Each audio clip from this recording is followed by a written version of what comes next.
Hello everyone. क्या बलूचिस्तान के आज़ादी की घोषणा के पश्चात भारत सरकार के द्वारा उसे एक देश के तौर पे मान्यता दी जा सकती है? ये सबसे बड़ा सवाल है और आज इसी सवाल के बारे में थोड़ा सा समझने का प्रयास करते हैं। हाल ही में हमने देखा कि पाकिस्तान में गृह युद्ध जैसे हालात हैं, जहां बलूचिस्तान उनका सबसे बड़ा प्रांत है। वहां के लीडर्स के द्वारा बलूचिस्तान को खुद को पाकिस्तान से अलग और अपने आप को आज़ाद घोषित किया जाता है। उनका यह भी कहना है कि जो बलूचिस्तानी है वो पाकिस्तानी नहीं है बल्कि बलोच हैं, और बलूचिस्तान उनका अपना एक देश है जो कि अब पाकिस्तान से स्वतंत्र हो चुका है। और इसी के साथ उन्होंने अपील भी की यूएन और भारत से कि वो आकर के बलूचिस्तान में अपने दूतावास स्थापित करें और एक देश के तौर पर इसे मान्यता दें। भारत सरकार के द्वारा इसको लेकर के क्या प्रतिक्रिया दी गई, और यूएन या अंतर्राष्ट्रीय स्तर पर या भारत के द्वारा जब किसी देश को अगर मान्यता दी जाती है तो वो कैसे दी जाती है? क्या वो आगे चल करके बलूचिस्तान को एक देश के तौर पे मान्यता देने वाले हैं, या इसको लेकर के अभी यहाँ पर वेट ऑन वॉच का यहाँ पर गेम चलेगा? सबसे पहले यहाँ पर पूरे मुद्दे को समझाते हैं आपको। देखिए, यहाँ पर जो मुद्दा है, अभी वर्तमान समय में अगर हम देखें तो जो पाकिस्तान में जो एक चीज़ के लेकर के चल रही है लगातार, वहाँ पर हम देख रहे हैं कि बलूचिस्तान पाक का हिस्सा नहीं है। बलोच नेताओं ने किया है आज़ादी का ऐलान। जगह जगह पे विरोध प्रदर्शन, सेपरेटिस्ट मूवमेंट यहाँ पर चल रहे हैं, और इस तरह की जो घटनाएं हो रही हैं, यहाँ तक कि बलूच लोगों के द्वारा पाकिस्तानी सेना पर अटैक किया जा रहा है। उनको यहाँ पर टारगेट्स किया जा रहा है। जाफर एक्सप्रेस को यहाँ पर ऐसे ही अटैक किया गया था।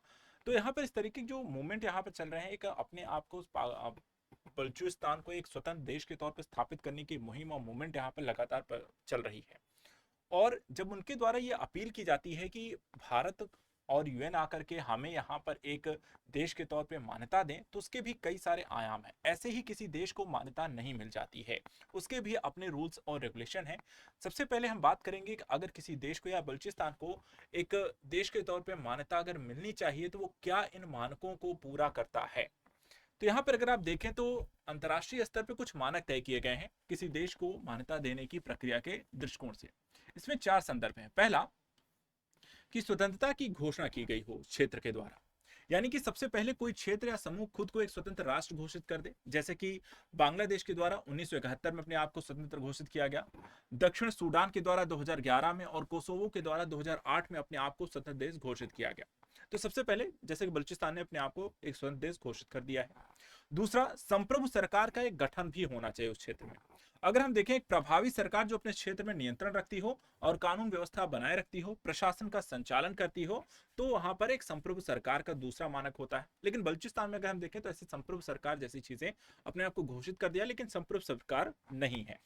तीसरा, अन्य देशों के द्वारा भी उसे यहाँ पे मान्यता दी जानी चाहिए। जैसे कि हम यहाँ पर बात करें, संप्रभु राष्ट्र के तौर पर यहाँ पर दो तरीके से मान्यता दी जाती है। पहला है वैयक्तिक डिफैक्टर्स के माध्यम से, यानी कि व्यवहार में सरकार को मान्यता देना, लेकिन पूर्ण कूटनीतिक आप संबंध स्थापित नहीं करते हैं, दूतावास इत्यादि इत्यादि स्थापित नहीं करते हैं। दूसरा यहाँ पे आधिकारिक होता है, आधिकारिक मान्यता दी जाती है, जिसमें पूरी तरह से औपचारिक मान्यता और राजनीतिक यहाँ पे संबंध स्थापित कर लिए जाते हैं।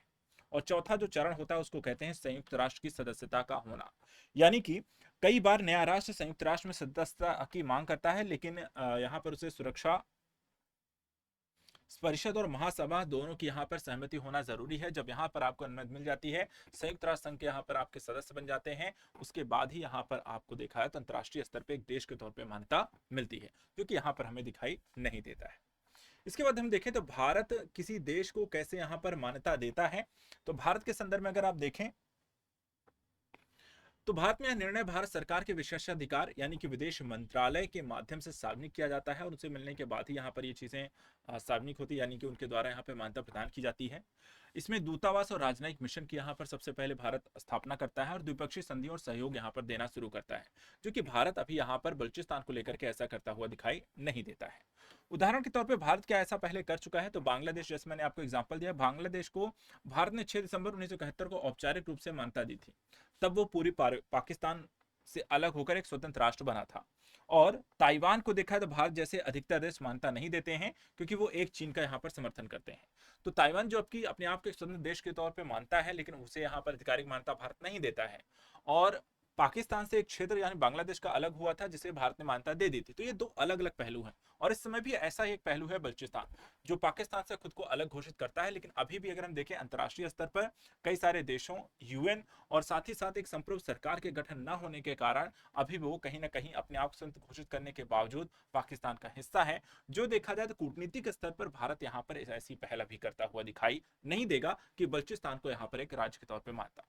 लेकिन हाँ, अंतर्राष्ट्रीय स्तर पर देखा जाए तो जब तक अन्य देशों के द्वारा अगर और यूएन के द्वारा इसको यहाँ पर समर्थन दिया जाता है, तो भारत भी यहाँ पर पहल करके बलूचिस्तान को यहाँ पर एक देश के तौर पर मान्यता दे सकता है।